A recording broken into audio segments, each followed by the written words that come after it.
At this point, all of your equipment should be labeled. These labels are indicating what that particular pipe going down into the ground is representing.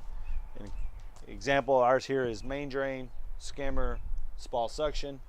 Also with these labels are arrow indicators. These arrow indicators are indicating the flow of water through the system. This is really good for some basic troubleshooting and also just an overall knowledge of how the system works.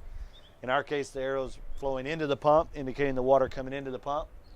From there, the water goes out of the pump and over to our filter.